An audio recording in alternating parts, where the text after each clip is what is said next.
Tu te soucies beaucoup de ta réussite. Tu te soucies beaucoup de ton avenir. Trop de questions tu te poses. Arrête de vivre dans l'inquiétude. C'est vrai que tu te retrouves dans un endroit où tu es seul. Tu es devenue indépendante sans le vouloir. C'est pas parce que tu penses pouvoir être indépendante que Dieu n'est pas celui qui pourvoit tes besoins. Si Jésus n'a pas décidé à ce que tu aies à manger, tu n'auras pas à manger. Tout est grâce. Tu penses pouvoir être indépendante que toi-même tu te gères. Toi-même. Pourtant en vérité c'est Jésus même qui te gère. Il est ta source depuis longtemps, tu ne sais pas. Aujourd'hui je me rends compte que pendant que je pleurais, j'en voulais au monde entier. Ma vie là, rien n'allait. Je me réveillais en colère. Je dormais avec la colère. Je parlais avec la colère.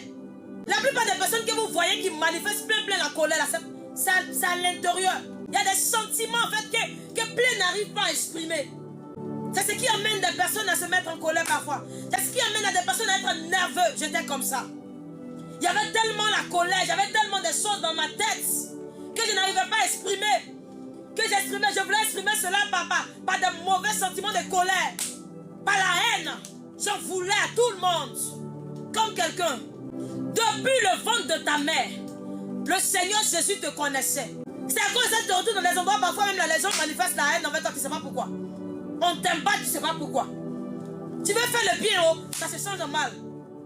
Quand tu veux aider des personnes, ils se retournent contre toi. C'est tout simplement parce que tu es le choix de Dieu. C'est tout simplement parce que tu es dans le plan de Dieu. Quand Dieu a sa main sur toi, tout le monde ne peut pas te comprendre. Tout le monde ne peut pas t'aimer.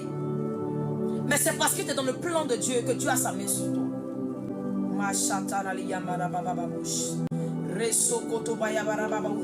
Seigneur, que cette personne à qui tu es en train de destiner ces paroles, qu'elle la reçoive avec joie.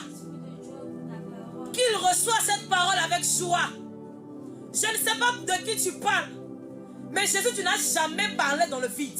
Papa Jésus, que toutes ces personnes à qui ces paroles sont destinées, qu'ils reçoivent cela avec joie. Oh, la présence de Dieu. Quand la présence de Dieu est dans la vie de quelqu'un, oh, elle manifeste en toi un certain sentiment que tu n'arrives pas à expliquer. La présence de Dieu manifeste en toi un certain sentiment que tu n'arrives pas à expliquer. Souvent tu te sens doux. C'est comme le miel. Oh my God. Pendant que je parle, je ressens ça. Ma prière, c'est que Dieu te fasse ressentir ça.